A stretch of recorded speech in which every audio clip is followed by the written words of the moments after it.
blessing. Matthew chapter 15 and verses 21.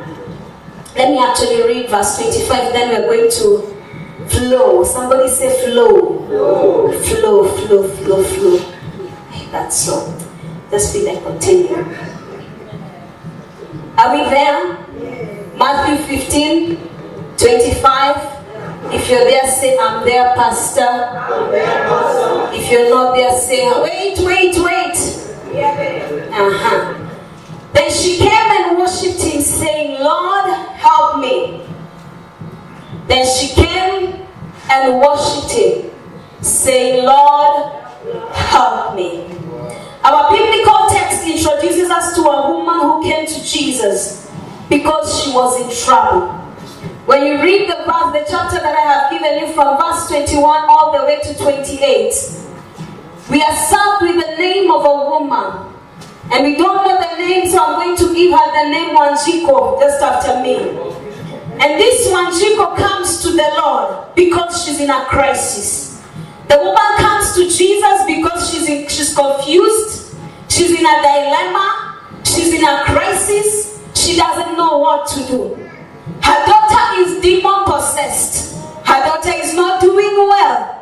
In fact, my Bible records and says severely demon possessed. I didn't know that you can put the word severely, because as long as you're demon possessed, you're demon possessed. But in this case, the writer writes and says severely demon possessed. Her daughter is in a crisis. And not just her daughter, but she is in a crisis. She's confused and in a crisis and doesn't have a solution. Pastor, how do you know she's in a crisis? Because anytime you're in a crisis, sisters and brothers, you don't waste time to be God in prayer. You go directly to the prayer. And that is why she goes and says, Master, have mercy on me. I believe many a times we have been in crisis. You don't wait even for the end of the praise and worship. You just go direct to the issue, and you want the Savior to hear your issue. So every other thing is just formality according to you. But at that moment, because of the crisis, you just need help. And so you feel this woman, and you go quickly straight to the crisis and point out the crisis to God. That is how I know she's in a crisis. This woman comes to Jesus because she's desperate. And I believe today the reason why you're in church is because you're desperate. How did she say? How will she say so? Let me tell you something. You would not be in church if you're not desperate for a touch. You will not be in church if you're not desperate for a miracle. You will not be in church if you're not desperate for the move of God in your life. If you will not be in church if you're not desperate to grow in your Christian walk. But the reason why we always come to church is not to feel good. We come to church because we are desperate for Jesus. Can I speak? Yeah. When we are dating, weren't you desperate to reach at that corner joint and to meet this guy?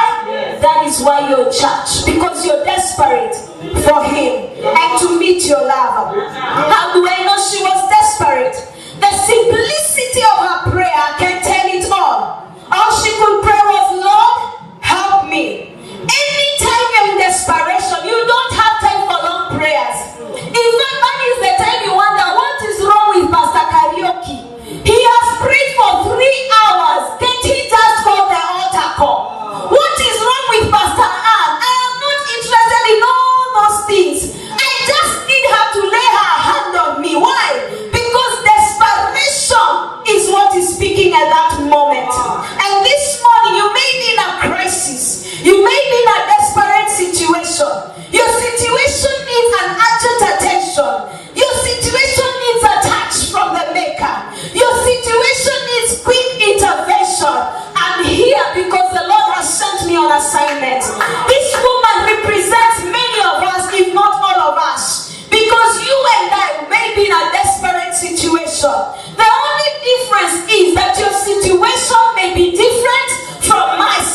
you're desperate. The crisis may be about your children, but you're desperate. But as Jesus walks on, he notices this woman. That is the good thing about my Lord. He will always notice. He will never pass. So in as much as you sing, pass me not, O gentle Savior, hear my humble cry while on others thou art calling. Do not pass me by. He has already noticed you, my sister. He has already noticed you, my brother. And he will not pass. He will stand. It's amazing that this woman, Wanjiku, seeks mercy and prays for herself. What an irony. Her daughter is in a severe demonic situation. But she's the one who needs help. It is not my Bible, it's your Bible. The Bible says, when you look at verse 22, and behold, a woman of Canaan came from that region and cried out to him, saying, have mercy on me, O Lord. She didn't say, have mercy on my daughter. She said, have mercy on me. And I asked myself, why would she say, have mercy on me? And she was not the one who was demon possessed. Why would she cry out to God, knowing very well the person who Jesus needs to have mercy on is her daughter and not her. Her daughter is inflicted and afflicted, but she's very busy asking for mercy. Her daughter is in pain and the daughter needs the mercy herself. But this woman needs the mercy herself. And I believe I'm speaking to somebody who feels this woman. And you're here saying, Pastor, I feel her. I need the mercy. But when I come to you and I ask you, what is your situation? My husband has been in alcoholism. So the issue is not you, it is your husband. But you need the mercy. My children in drugs and substance abuse. So it is your children who need the mercy and not you. But you are the one who needs the mercy. You're here, you're the father, and you're saying, Lord, I need your touch. But when I listen to the situation at hand, it is your children and your wife who need the touch. Not you, but you are the one who is asking for mercy. This woman seeks for mercy for herself. And I ask myself, Lord, why would she ask for mercy for herself? Could it be it's because she blames herself for her daughter's predicament? Hallelujah. And some of us, we are here.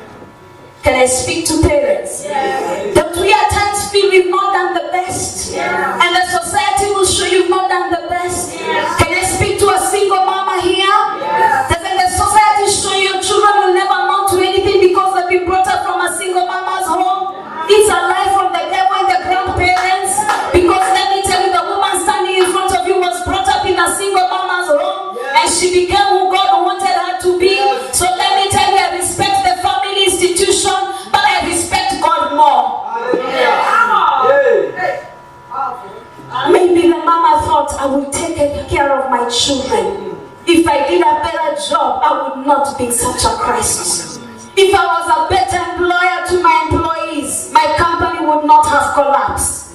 If I only did ABCD, EFGH would not have happened. If I only listened, I would not be where I am.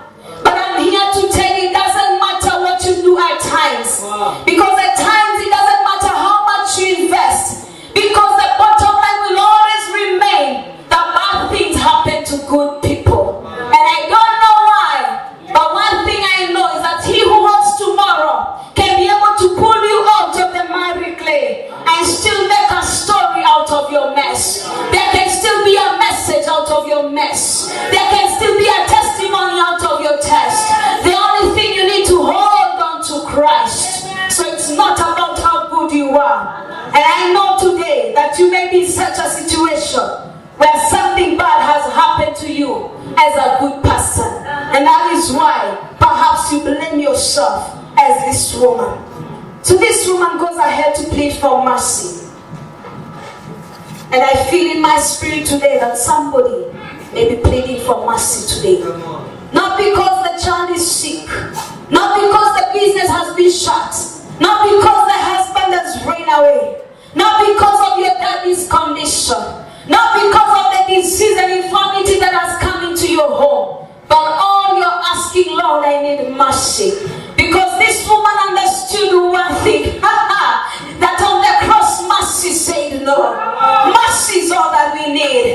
Mercy said no. And at times you and I need to ask the Lord for mercy, because it is mercy that rules our lives. It is mercy that has kept us going. It is mercy that has held you together. It is mercy that has held your family together. It is mercy that has held your marriage together. It is mercy that has held your children together. And so there are times you need to remember that mercy said no to receive. Mercy said no when I was going to be killed. And that is the mercy that you need to cry off. So this morning perhaps you need to cry out, Lord, have mercy on me. This woman comes to Jesus in desperation and goes straight to the point. Lord, have mercy. Walk with me. The Bible says in verse 23, but he answered her not a word. Go to verse 23. He answered her not a word. He answered her not a word. Let me tell you, I reached there and I was shocked. Jesus, there he is, Jesus. He answered her not a word. And I got confused. Pastor Karuki asked me, I said, I've been in theology for 7 years. And the Bible teaches me that in the beginning was the Word. And the Word was with God. And the Word came and became flesh and dwelt among us. And so this Word is standing in front of her. And the Word cannot speak the Word. Yes. The Word is silent. He answered her not a word. And I got to realize the reason why he answered her not a word is because Christ never responds to desperation.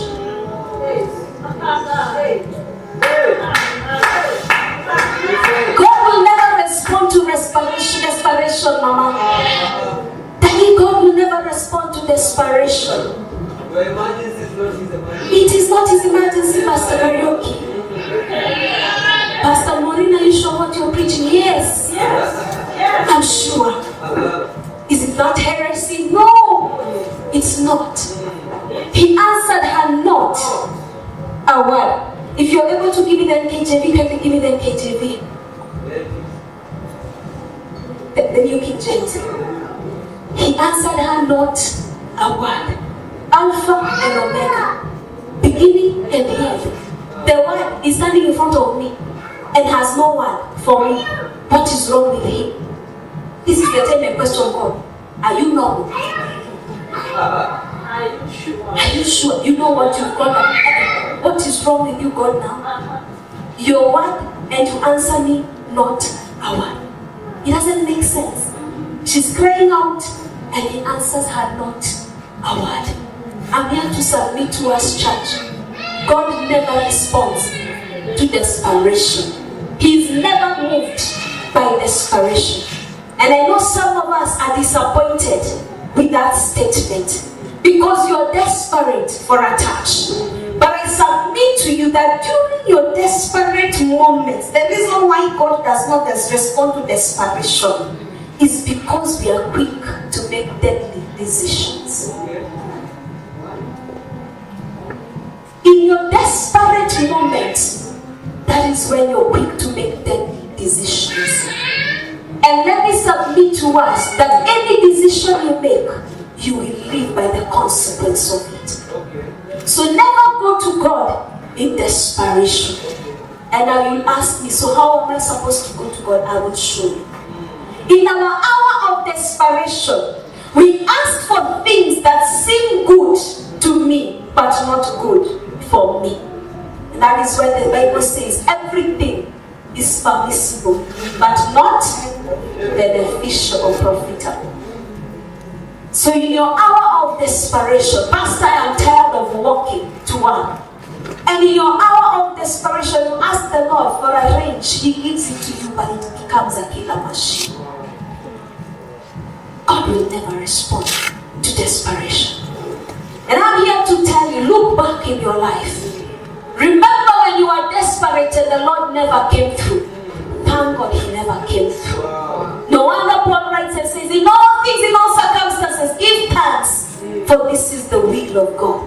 So thank God in that hour of desperation, that business deal never went through. Could it be you could have been conned? Thank God in that hour of desperation, that marriage never went through. You never walked down there like the aisle. Could it be that maybe today you will be 6 feet under? Bless the Lord that in that hour of desperation the school fees never came through. Could it be that money where it came from was in divination and sorcery? Bless the Lord that you never got the answer you wanted in the hour of desperation. In moments of desperation, you make deadly decisions. So this woman, let's continue, is desperate, but meets a man who is not interested in her desperation. However, the Savior was not the issue even. Jesus, who is one and has gone silent, is not even the issue. Because the Bible says, now you didn't even the best version. And his disciples came and begged him, saying, let's read.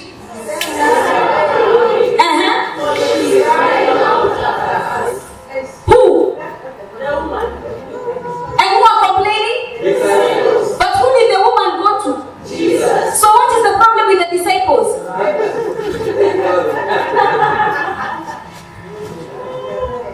No. Can we read that? Do you have the Message Bible? Can we read again? Yes. Let's go. And 1, 2, 3, go ahead. And his disciples came and begged him, saying, send her away, for she is crying out after us. But the Bible tells me in verse 22, she cried out, oh Lord, son of David. Is there a place in your Bible where it says that, oh Lord, son of David and your disciples? No. I mean, what's wrong with the disciples? See, thank you. Please. They even say please twice. Shame on them. Send this woman away, they said. She is following us and she's making a lot of noise. Let me tell you, your praise is not praise until it disturbs some people. In fact, there's a version that says she's bothering us. Yes. This one. It's which one, sir? Message Bible. Message Bible. Please read it. Jesus ignored her. The disciples came and complained. It's even worse. Now she's bothering us. Yeah. Would you please take care of her? She's driving us crazy. Yes, that is the word I wanted. Message Bible. She's bothering us. She's driving us crazy. But I'm worried. This woman never went to the disciples. She went to the master. And she did not say, son of David and your disciples. It is one thing when I come and say house of grace, your Kimau. But it is another thing when I say Pastor Karaoke. This woman came and said, Jesus, son of David. But the disciples have taken it upon themselves. They are being bothered. Like the miracle came from them.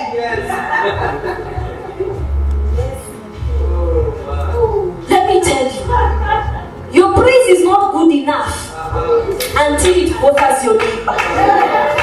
Your plea is not, he cannot hear your plea until it bothers. Because there has to be somebody who is going to complain a lot about you. I have been in Kenyatta Hospital for a while of late.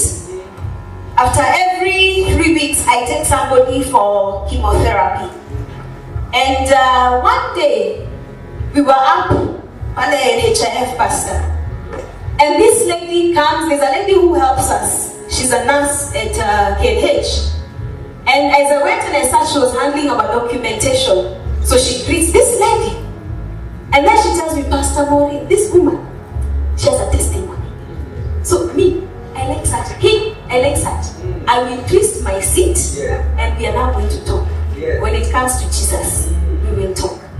And quickly I turned. And she's like, That is how those who know me, I said, And she said, hata sikujui.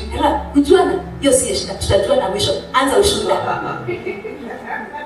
And so she was like, how do I start? And let's start now. And she says, Pastor, nimesikia ukiitwa pastor. Mimi kiniona hapa ujue ni Jesus. Mwambia, ni ukweli kila mtu ukimwona ni Jesus. Lakini ninataka nini? Story. She takes her phone, she opens, shows me a coffee. I'm like, shows me the cross that we put in the coffee, shows it to me. Shows me the tents. I'm like, so hii coffee ilikuwa yangu. I'm like, now I get excited. I even tell myself very well. I'm like, this story. I have never met somebody who was dead and now I have met. She says, Pastor, me, I was admitted in Nairobi Hospital, Kenyatta Hospital. She has cancer and she had kidney failure. And she was yellow everywhere.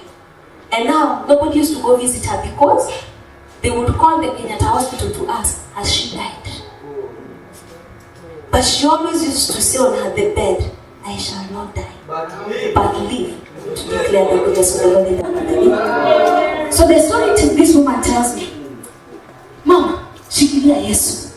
And she tells me she has a shop in Kibera, that she would close her shop every lunch hour to go pray, and people would laugh at her and tell her, what's wrong with you? Now, the same people went to plan her funeral. They had her coffin, they had the cross. It's actually written her name. She was showing me pictures. It had her, you know the way we write the name? And sunrise, sunset. So they had written sunrise and the sunset, the month. And the photo, yes, it was there. The photo was there. The one we, yes, the portrait. But the woman majestically walked out of hospital, Kenyatta Hospital. Let me tell you, to see the woman, I am thin. The woman they said would die. When they were calling the Kenyatta Hospital, were calling the factories, you people come visit her. To ask, are you sure she's alive? See to Shanza, Bibi? Let me tell you, when I listened to this woman, I told her, your praise was not good enough until it affected the people know me. So let's continue. So this woman comes and she actually makes the disciples get crazy. Something doesn't make sense in there. Let me tell you, you will know you're praising the devil. You're praising God when the devil gets affected. And that is when people wonder, why is it after I gave my life to Christ, things seem like they have gotten worse? It is because before salvation, you were going the same direction as the devil. He's not interested in you. But after salvation, you're going a different direction with him. So he's interested with you. And so let's continue. This woman has an issue. She's desperate. Jesus has no word. Word has no word. The disciples are saying she's driving them crazy. But let me shock you. This is what Jesus comes and says in verse 24. I was not sent except for the lost sheep of the house of Israel. And then what? Master, me, my daughter is sick. You're telling me about the house of Israel. Who is interested about the house of Israel? Me, I need healing. Me, I don't care about the house of Israel, whether it is burning, whether it is in floods. I need mine. This God does not make sense to this woman. Yeah, there are times that God doesn't make sense to you. Because even for me, I think 99.999% he doesn't make sense. So this God is there, telling the woman about the house of Israel. Who cares about the house of Israel?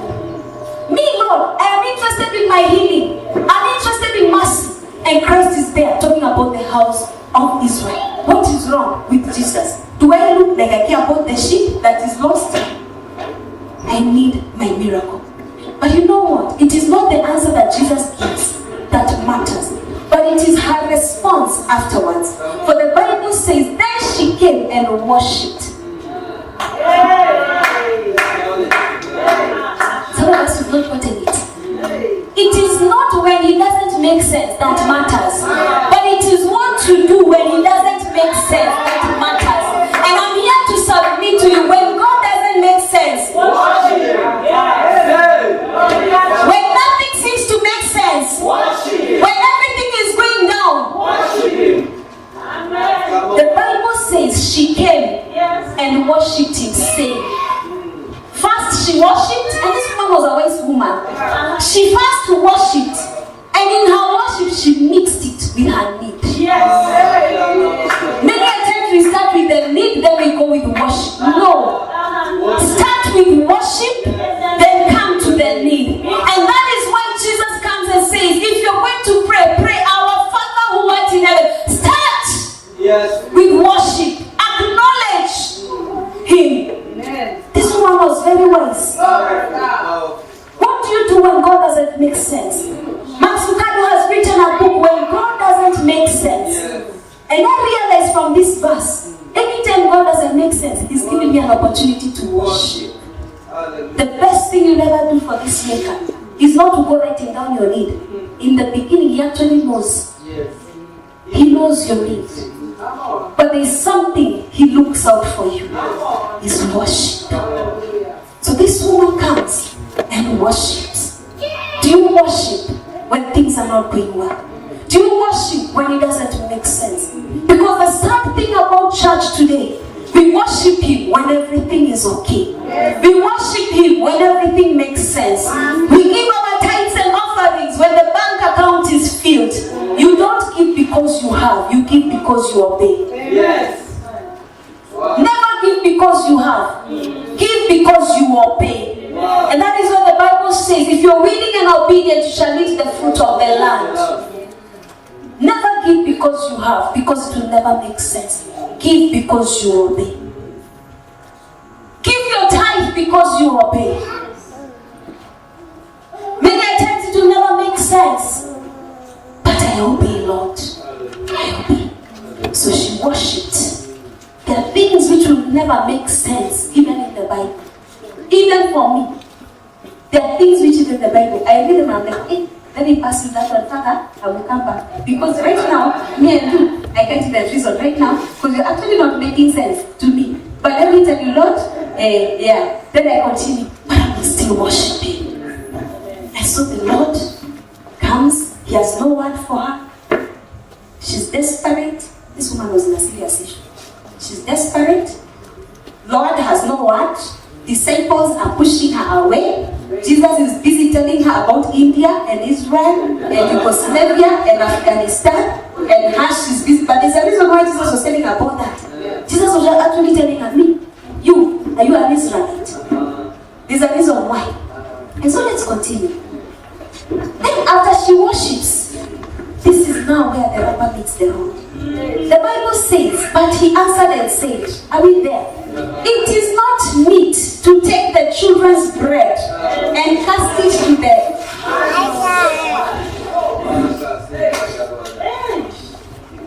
What is wrong with this God? Now we've moved from Afghanistan to bread and dogs and children. And I need mercy. And to some of us, he's actually not even making sense more. He was not making sense 60%, no, it is 100%. He's not making sense.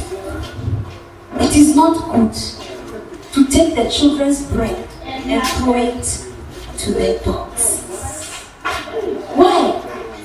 Because at this point, Christ realized, could she manipulate me with her worship?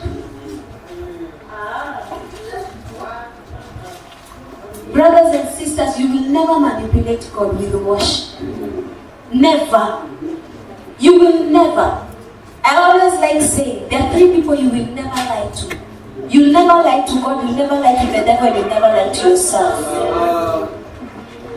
And so Christ looks at her, answers about Israel, and she worships. And in her worshiping, she joins it with her need. But he realizes, could this be manipulation? And let me submit it to us, manipulation is witchcraft. Manipulation is witchcraft. Can I speak to us women? Don't we like manipulating? Especially to our husbands? We love manipulating. Please stop it. Because the Bible says, cast not a sorcerer to live. Suffer not. And thank God they are not in house of grace.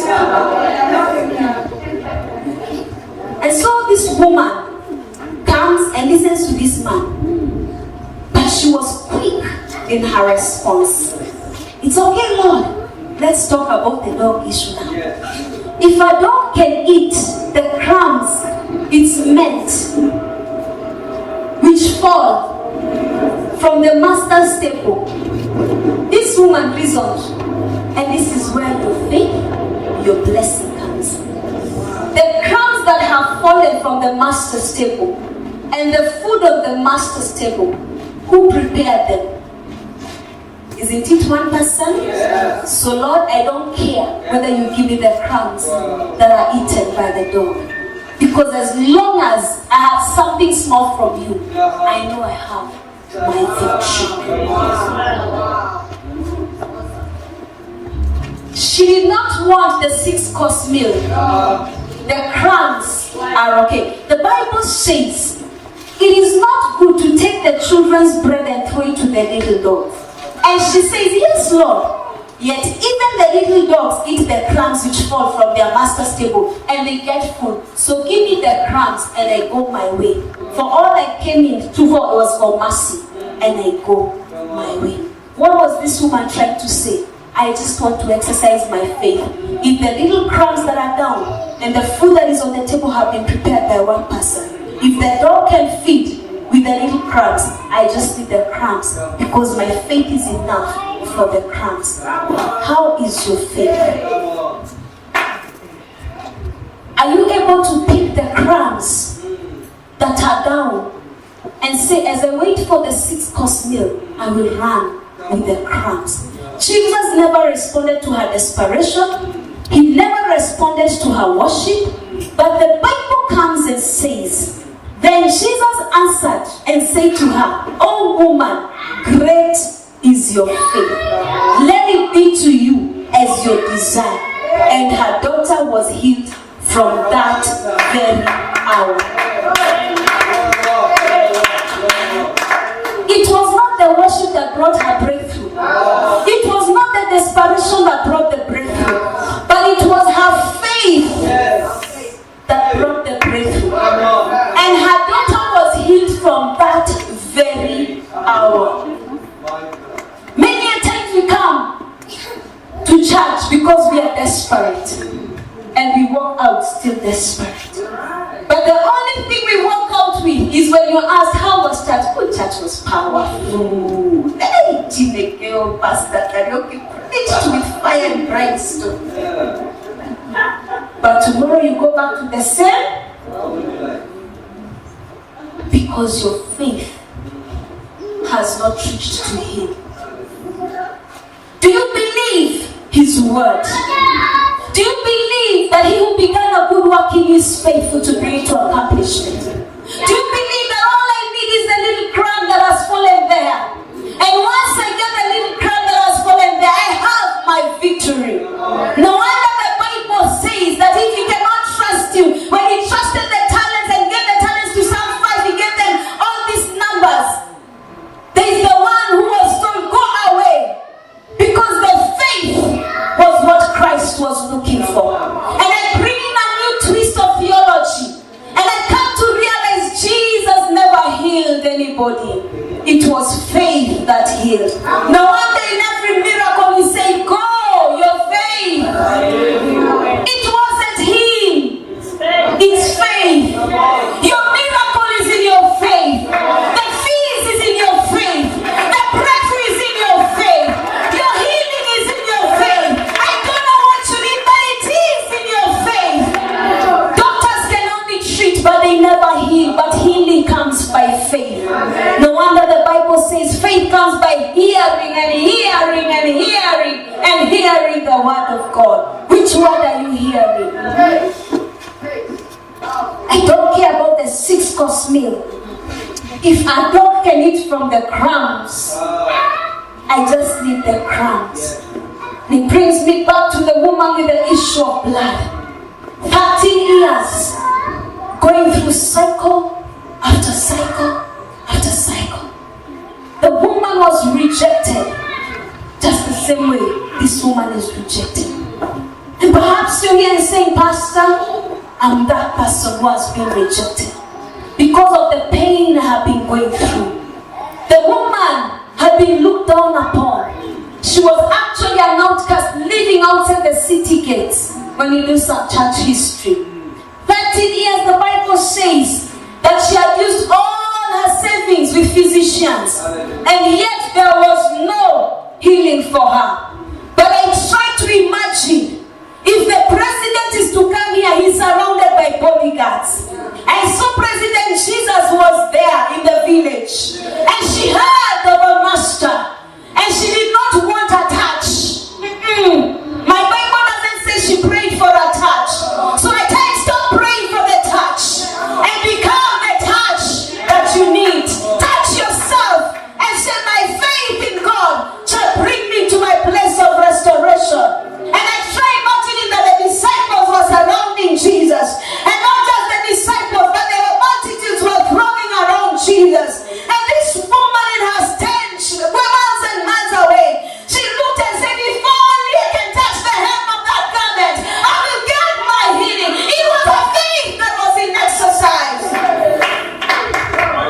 The woman never catwalked in high heels. The woman never put on her mascara. The woman never put on her eyeshadow. She never had a wardrobe to look at the clothes and to choose her favorite clothes because she was going to meet the healer. No, she didn't have the privilege that you have. But all she knew, if only I reached to the hem of that garment, how did she even know Jesus would have a garment? It was faith. The woman never walked. This is now I can be dramatic. The woman never ran. She was running where the multitudes were throwing Jesus. I want to believe maybe she went on her knees like a baby. Tried to crawl, but she couldn't because everybody was around. Maybe she crawled as a snake just to touch the hem of the garment. Let me ask you a question. Why didn't Jesus ask, who touched me? Healing has left me. He didn't. He says virtue left. Faith is a virtue. The only thing that you need to be that should leave Christ is his virtue of faith being placed on you. The woman comes to Jesus and cries, Lord, have mercy. My daughter is severely demon possessed. Having cried and cried and cried and cried. And I believe I'm talking to somebody here.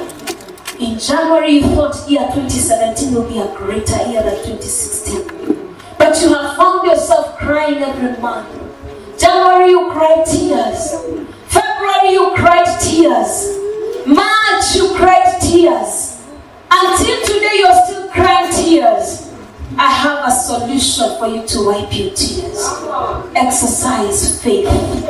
Because your faith is your blessing. Your faith is your miracle. Your faith is your healing. This woman exercised faith. And faith became her access to her breakthrough. Faith made word to speak. Come on. Because the Bible says he finally spoke. Not that he didn't have word, but he finally spoke and said, oh woman, great. You can imagine when somebody says, oh woman, the excitement in that person. And so he's excited. Not because she's asked for healing, but because she finally understood the key is faith. Brethren, I appreciate your going through challenges. And the year 2017 is coming to a closure. And you're wondering for how long, Pastor? It can end today. Just exercise faith. Because when you exercise faith, he comes in excitement and says, "Oh, my son, your faith has made you whole." Because let me tell you, there's something that carries us. If there's something that keeps us, it is faith. I came here to challenge us. Let your faith bring you blessing. Let your faith lift you up. Forget about desperation. Desperation is good, yes, but it has its place. Worship is awesome, but it has its place. But if there's anything that you need, it's faith. And I want to pray for our people here. And you're saying, "Pastor, I have heard. I have sat under you today. I have listened keenly. And I've come to realize I just need somebody to stand with me and help me build my faith in God. Because without faith it is impossible to please God." Yes, I know you want that million car. I know you want that breakthrough. You want your marriage to come back. But let me tell you something. It is faith that brings homes together. It is faith that will help you arise after that separation and still put yourself together and walk. It is faith that will make you become who God has called you to be. It is not silver and gold. Because let me tell you, many have the silver, they have the gold, but they are nothing. And when we all die, nobody is buried with the silver and the gold. And perhaps you're wondering, "Pastor, I need that miracle. What do I do?" It is faith that shall help you get to it. Perhaps you're already thinking about the year 2017. And you're already thinking, "My son is doing Form 4, my daughter is doing Form 4. And when I look at how the grades have been, I can only lock myself in my bedroom and shed a tear. Because in 2017, I need to start looking for a school." No, Daddy. You can exercise faith and trust in Him who made the heavens and the earth. Because one of the things I love is that there is no argument about what He can do, what He will do, and what He has done. But I tell you, when you exercise your faith, the things that seem that they will never be, become. And I'm here to prophesy to you. As you exercise the faith, the Bible says an hour from that time the daughter received healing. I believe in a God who is able to do exceedingly abundantly. I decree and declare as you exercise faith today, an hour from now there will be a sign. Because the Bible says signs and wonders shall accompany us. I decree and declare, I don't know what miracle you're trusting God for, but an hour from now, may there be a confirmation in your life. May there be an affirmation in your life. May there be a miracle in somebody's life. But I want to give a warning also. There is a condition that faith has to be exercised. Stand up on your feet. And if you need somebody to pray with you, I want to welcome you to this pulpit. Can we stand with you?